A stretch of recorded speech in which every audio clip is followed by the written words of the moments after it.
Welcome to Just for Online Classes. Good morning, my dear students. आज चाहिँ तपाईहरुको समक्ष सिम्पल इन्ट्रेस्ट पार्ट 2 गरौँ गरिरहेको छु र पार्ट 2 गरौँभन्दा अगाडि हामीले पार्ट 1 मैले हालिसकेको छु तपाईहरुको भिडियो र त्यसमा जस्ट हामीले कन्सेप्ट रिगार्डिङ सिम्पल इन्ट्रेस्ट कसरी रन गर्नु त्यसको फर्मुलाजहरु गराए क्वेशन्सहरु गराए र आज चाहिँ तपाईहरुलाई सेकेन्ड पार्ट गराउँछु सिम्पल इन्ट्रेस्टको जसमा चाहिँ अलिकति लेन्थी क्वेशन्सहरु हुन्छ त्यो क्वेशन्सहरु गराउन गइरहेको छु त मेरो फर्स्ट क्वेशन के छ भन्दाखेरि A waiver cooperative society takes a loan of rupees 15,000 for buying a power loan. एउटा कोअपरेटिभ सोसाइटीले लोन लिएको थियो कति रुपीस 15,000 रुपीस लोन लिएको थियो किन लिएको थियो for buying the power loan. After 5 years the society has to repay rupees numbers 22,125 for recovering the loan. मतलब के चाहिँ भन्दैछ भन्दाखेरि त्यो जुन चाहिँ कोअपरेटिभ सोसाइटीले जुन चाहिँ लोन लिएको थियो 15,000 रुपीस को किन लगाएको थियो पावर लोनको लागि तर आफ्टर 5 years के गर्यो सोसाइटीले चाहिँ के गर्नु पर्यो रिपे गर्नु पर्यो कति 22,125 for recovering the loan. अब हामीलाई थाहा छ loan taken from any organisations or from the banks is treated as के हो प्रिन्सिपल भनेर हामीलाई थाहा छ. त गरौँ हामीलाई प्रिन्सिपल दिएको छ that is p equals to rupees 15,000. त्यसरी नै आफ्टर 5 years भनेको टाइम कति हो 5 years हो. त्यसको बाद after 5 years this society has to repay rupees 22,125. मतलब के भन्दैछ भन्दाखेरि सपोज मैले एउटा कोअपरेटिभ सोसाइटीले मैले सपोज 15,000 को लोन लिएको थिएँ अरे ठीक छ र 5 वर्ष बाद चाहिँ मैले त्यो लोन फर्काउँदाखेरि चाहिँ मैले कति रिटर्न गर्नु पर्यो दैट इज 22,125. मतलब यो 22,125 मा के इन्क्लुड छ इन्ट्रेस्ट पनि इन्क्लुड छ. दिस मीन्स प्रिन्सिपल त मेरो 15,000 थियो प्लस आफ्टर 5 years मैले कति दिनु पर्छ 22,125. त त्यसले गर्दाखेरि यो 22,125 मा हामीले के डिनोट गर्न सक्छ दैट इज अमाउन्ट डिनोट गर्न सक्छ दैट इज 22,125. अब क्वेशन भनेछ late us determine the rate of simple interest per annum. हामीले जुन चाहिँ कोअपरेटिभ सोसाइटीले लोन लिएको थियो त्यो कति रेट अफ इन्ट्रेस्ट को हिसाबले दिनु पर्ने छ मलाई त्यो फाइन्ड आउट गर्नु छ दैट इज रेट के गर्नु पर्यो फाइन्ड आउट गर्नु पर्यो. अब मलाई रेट फाइन्ड आउट गर्नु लागि मैले तपाईहरुलाई एउटा फर्मुला लेखाएको थिएँ रेट को formula that is 100 into SI divided by P into TU. जसमा हामीलाई प्रिन्सिपल थाहा छ टाइम पनि दिएको छ 100 एज भयो SI हामीलाई यहाँ मिसिङ छ SI भनेको सिम्पल इन्ट्रेस्ट. त सिम्पल इन्ट्रेस्ट को हामीले फर्मुला दुईटा छ हामीले कुन चाहिँ फर्मुला लगाउँछ that is amount minus principal को फर्मुला लगाउनु पर्यो. त अमाउन्ट कति हो 22,125 माइनस प्रिन्सिपल कति हो रुपीस दैट इज 15,000. अब 22,125 बाट 15,000 रुपीस माइनस गर्दा कति हुन्छ दैट इज 7,125 चाहिँ मेरो के रहेछ इन्ट्रेस्ट रहेछ. क्लियर. अब त्यसको बाद हामीलाई के गर्नु छ सिम्पल इन्ट्रेस्ट पायो. अब मलाई के निकाल्नु छ रेट किनभने एसआई थाहा हुने रेट मेरो फर्मुला के हो दैट इज रेट. अब मलाई फाइन्ड आउट गर्नु छ रेट को फर्मुला हो 100 into SI divided by P into T. So 100 को एज युजुअल भ्यालु SI भने कति हो 7,125 डिवाइडेड बाइ त्यसैले प्रिन्सिपल कति हो दैट इज 15,000 भयो इन्टु टाइम भनेको दैट इज 5 टाइम 5. अब यो 1 0 क्यान्सल 1 0 क्यान्सल फेरि 1 0 क्यान्सल फेरि 1 0 क्यान्सल भयो. अब 5 ले क्यान्सल गर्दैछु 5 1 जा 5 यो 5 ले काट्छु 5 1 जा 5 कति रह्यो 2 क्यारी फरवर्ड कति भयो 21. त 5 4 जा 20 1 क्यारी फरवर्ड दैट इज 12 भयो 5 2 जा 10 फिर 2 क्यारी फरवर्ड 5 5 जा 25. त्यसैले अब यसले काटौं 5 5 3 जा 15 0 को 0 फेरि 5 2 जा 10 5 8 जा 40 5 8 जा 25. त्यसैले 5 ले फेरि क्यान्सल गरौँ 5 6 जा 30 5 ले जान्छ 5 8 25 26 27 28 भनेको 3 रह्यो 35 5 7 जा 35 7 जा 35. अब 3 ले काट्नु सक्छ दिस इज 3 ले काटौं 3 2 जा 6 3 1 जा 3 2 जा 3 9 जा 27. भने मेरो रेट चाहिँ कति निक्लिँदै रहेछ that is rate equals to 19/2% निक्ल्यो. अब 2 ले हामीले डिवाइड गर्न सक्छ 19 लाई 2 9 जा 18 rate is 1 whole number even गर्दा हुन्छ that is we can write it that rate equals to 9 whole number 1/2% is the rupees 10,000 from is to saving into separate bank. At the same time, the rate of simple interest per annum is 6% in one bank and 7% in other banks. After 2 years, if we get rupees 1280 in total as interest, then let us write by calculating the sum of money here deposited separately in each of the two bank. तो के भन्दैछ भन्दाखेरि सुनिलले deposit गरेको 10,000 रुपैयाँ दुईटा ब्याङ्कमा दुईटा separate bank same टाइममा जम्मा गरेको थियो सेम टाइम भन्ने बित्तिकै टाइम दुईजनाको के हुन्छ सेम हुन्छ फर्स्ट ब्याङ्कमा पनि त्यही हुन्छ सेकेन्ड ब्याङ्कमा पनि त्यही हुन्छ अब उसले जुन चाहिँ 10,000 रुपैयाँ जुन चाहिँ दुईटा ब्याङ्कमा जम्मा गरेको थियो कति कति जम्मा गरेको थियो त्यो थाहा छैन अब के भनेछ the rate of simple interest per annum in first bank is 6% per annum त्यसैले नै अर्को सेकेन्ड ब्याङ्कको रेट अफ इन्ट्रेस्ट कति हो 7%. After 2 years, if we get rupees 1280 in total as interest भनेको 2 वर्ष बाद चाहिँ उले इन्ट्रेस्ट कति पाएर रहेछ that is 1280 रुपैयाँ इन्ट्रेस्ट पाएर रहेछ भने हामीलाई के क्याल्कुलेट गर्नु भन्दैछ भन्दाखेरि sum of money here deposited separately in each of the two bank भनेको उले फर्स्ट ब्याङ्कमा कति पैसा जम्मा गर्यो एन्ड त्यसैले सेकेन्ड ब्याङ्कमा कति जम्मा गर्यो त्यो निकाल्नु भनेको छ. त सल्युसन गरौँ फर्स्ट. अब फर्स्ट ब्याङ्कमा कति जम्मा गर्यो त्यो थाहा छैन हामीलाई तो हमले के गर्छ let the money deposited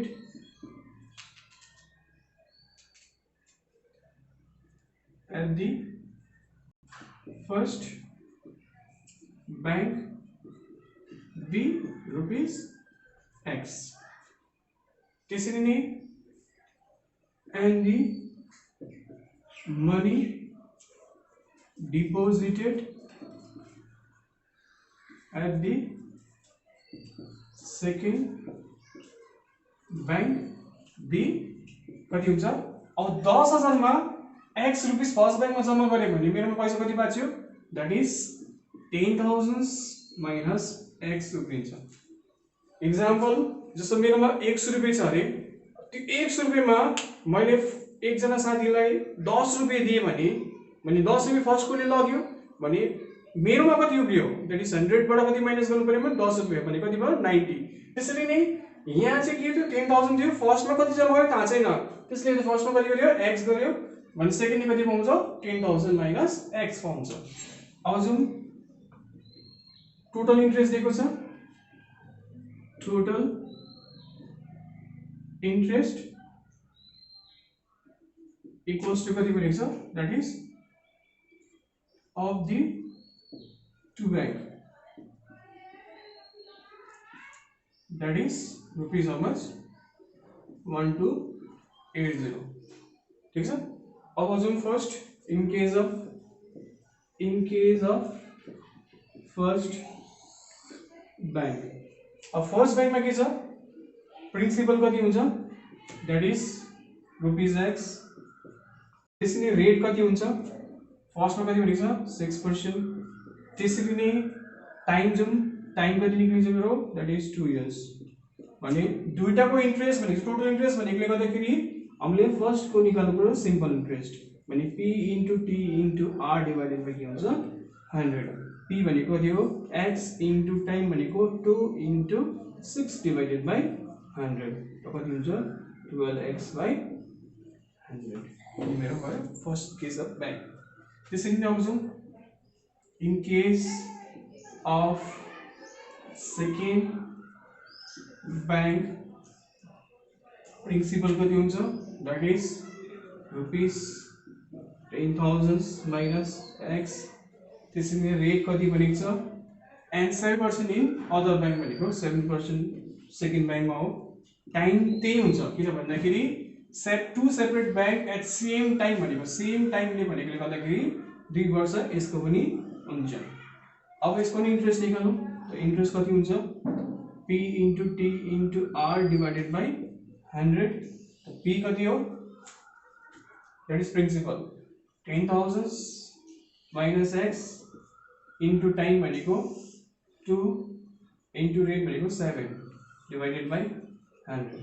फेरि 10,000 माइनस x 2 ले मल्टिप्लाई गरे 2 7 छ 14 डिवाइडेड बाई 100 दैट इज यसले मल्टिप्लाई गरेर कति हुन्छ 14000 माइनस 14x डिवाइडेड बाई 100 मेरो फर्स्ट टर्म ब्याङ्क ओके दुईटाको थाहा भयो इन्ट्रेस्ट अब के गर्नु पर्यो दैट इज अकॉर्डिङ टु कोएफिशिएन्ट के भनेको थियो if he get rupees 1280 in total as interest भनेको यो दुईटाको मिलाएर टोटल इन्ट्रेस्ट कति पाउँथ्यो 1280 भनेको त्यसले गर्दा 112x डिवाइडेड बाइ 100 प्लस अर्को कति भयो 1400 minus 14x divided by 100 equals to कति हुन्छ 1280 अब यो दुईटाको के गरौँ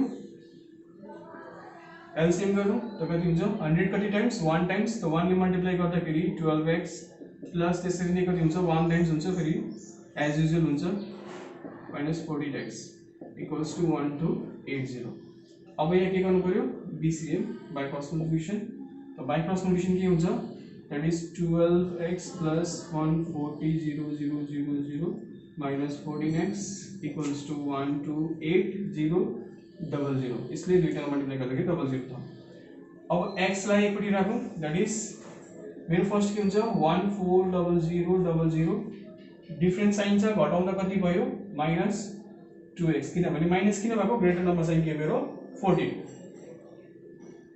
इक्वल्स टु 1280 और माइनस 2x इक्वल्स टु 128,000 अब यो भ्यालुलाई यतापट्टि लिएर आउँ रेसिस पोजिटिभ साइन छ नम्बर यो नम्बरलाई अर्कोपट्टि लाँदाखेरि साइन के हुन्छ नेगेटिभ दैट इज 140000 अब के गरौँ माइनस 2x इक्वल्स टु घटाउ 140000 that is 12800 that is minus 00 घटाउँदाखेरि 1 क्यारी भयो 10 10 बाट 8 घटाउँदा 2 किन 3 बाट 3 बाट 2 घटाउँदा 1 दैट इज कति भयो 12000 भयो त ग्रेटर नम्बर यो हो यसको साइन के हुन्छ minus minus minus cancel so 2 ले काटिदिए 2 1 2 2 6 12 0 0 0 x इक्वल्स टु कति भयो 6000 भयो अब आयो मेरो 6000 आयो त हामीले भन्न सक्छ therefore the sum of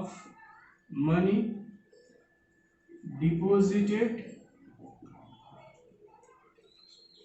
at the first bank that is how much rupees 6000 rupees first bank मा जम्मा गर्यो त्यसरी नै 6000 जम्मा गर्यो सेकेन्ड बैंक मा कति हुन्छ and sum of money deposited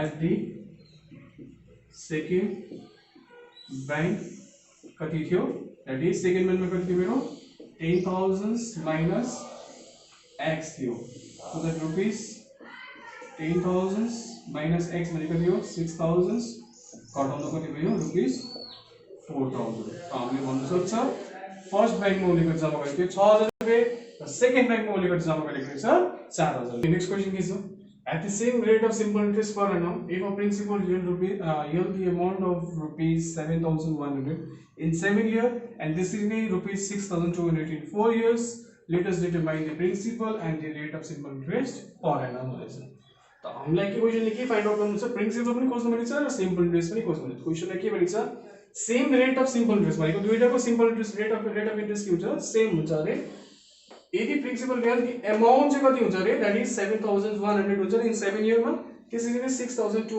हुन्छ अरे 4 इयर्स मा अब हामीलाई एउटा कुरा थाहा छ कि अमाउन्ट को फर्मुला पनि के हो प्रिन्सिपल प्लस सिम्पल इन्ट्रेस्ट हो भनेको यो दुईटा जोडेर चाहिँ मैले के भनेको अमाउन्ट भनेको र यो क्वेशन्समा हामीले यसरी गर्न सक्छ that is principal plus simple sorry interest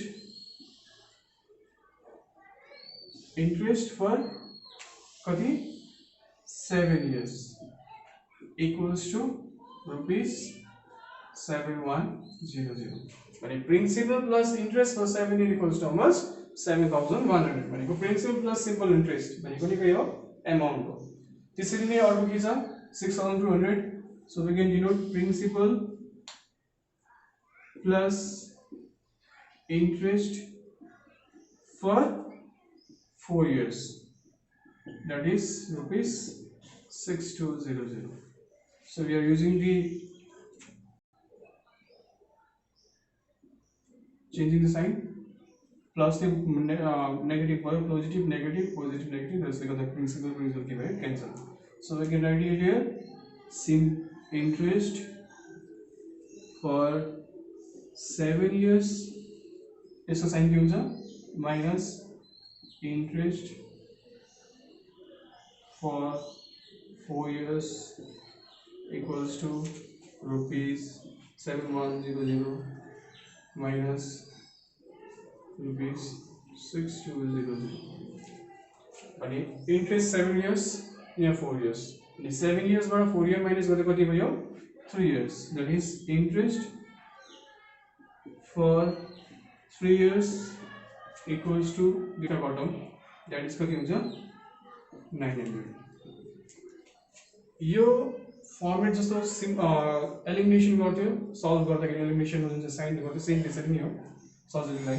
अब इन्ट्रेस्ट फर 1 इयर यसमा यति भयो भने मैले इन्ट्रेस्ट निकालौँ, इन्ट्रेस्ट फर 1 इयर निकालौँ. सो 1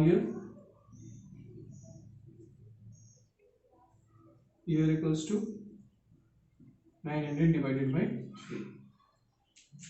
अब क्वेश्चन के भन्दैछ, at the same rate of simple if the principal held the amount of rupees 7100 in 7 years and 6200 in 4 years. अब दुईटामा एउटा लिएर गर्नु पर्यो, यो 4 इयर लिएर गर्नु पर्यो या 7 इयर्स लिएर गर्नु पर्यो. त फर्स्ट म के गर्दैछु, दैट इज 4 इयर लिएर म सम गर्दैछु. मतलब यदि 4 वर्षमा मेरो अमाउन्ट 6200 रुपैयाँ हुँदैछ भने 1 वर्षमा मेरो इन्ट्रेस्ट कति हुँदैछ, दैट इज 3 1 3 3 3 9. दैट इज 4 वर्षमा मेरो अमाउन्ट हुँदैछ 6200 हुँदैछ भने 1 वर्षमा मेरो इन्ट्रेस्ट कति हुँदैछ, that is 300 हुन्छ भने त्यसरी नै म इन्ट्रेस्ट कति वर्षको निकाल्छु, interest for that is 4 years निकाल्छु, that is 300. 1 वर्षको 300 भने 4 वर्ष कति हुन्छ, that is 1200. त मेरो के भयो, इन्ट्रेस्ट फर 4 year. अब मलाई इन्ट्रेस्ट थाहा भयो, क्वेशन निकाल्छु, let us determine the principal and rate of simple interest per annum. मलाई इन्ट्रेस्ट थाहा भयो, मेरो रेटको फर्मुला के हो, 100 into SI divided by P into T. अब मलाई प्रिन्सिपल थाहा हो, तान्नु पर्यो. प्रिन्सिपल कहाँबाट फाइन्ड आउट गर्छ, यदि मैले 4 वर्षको इन्ट्रेस्ट लिएको छु, मेरो 4 वर्षको इन्ट्रेस्ट 1200 आउँदैछ भने मेरो 4 वर्षको अमाउन्ट कति हो, 6200 हो. त्यसले गर्दा म प्रिन्सिपल फर्मुला यो लाउँछु, principals equals to amount minus SI, that is interest. Amount कति हो, दैट इज 6200 माइनस सिम्पलनेस कति हो 1200, गर्दा कति भयो, दैट इज रुपीस 5000. यदि तिमीहरूले 7 इयर्स को गर्नु भयो भने अमाउन्ट कति लिनु पर्यो, 7100 लिनु पर्यो. यदि 4 इयर्स को गरे भने मेरो 6000 कति हुन्छ, 200 हुन्छ. ओके, प्रिन्सिपल निक्ल्यो मेरो 5000 रुपीस. अब मलाई के निकाल्छु, रेट. तो प्रिन्सिपल फाइन्ड आउट भयो. अब रेट निकाल्छु, रेटको फर्मुला के हो, that is rate equals to 100 into SI divided by P into T. 100 100 SI कति हो, that is simple interest.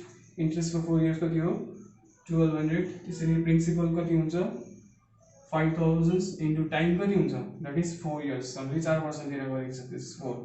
1 0 cancel, 1 0 cancel, 1 0 cancel, 1 0 cancel. 4 1 are 4, 4 3 are 12. 1 0 cancel, 1 0 cancel, 5 1 are 5, 5 2 are 10. So that 2 into 3 भनेको 6%. मेरो rate कति निक्ल्यो भने, rate equals to 6%. Okay, complete भयो. यति नै आज क्वेशन्स सिम्पल इन्ट्रेस्टको पार्टबाट. यदि कुनै क्वेशन्सहरु डाउटिङ छ भने तपाईहरुले कमेन्ट बक्समा गएर क्वेशन हाल्दिनुस्, हामीले सल्भ गरेर तपाईहरुलाई पठाइदिन्छु. र मेरो नेक्स्ट भिडियो आउँदैछ, नेक्स्ट भिडियो कमिङ दिस वीकमै आउँछ, दैट इज पार्टनरशिप बिजनेसको नेक्स्ट भिडियोमा अपलोड गर्छु. Thank you very much.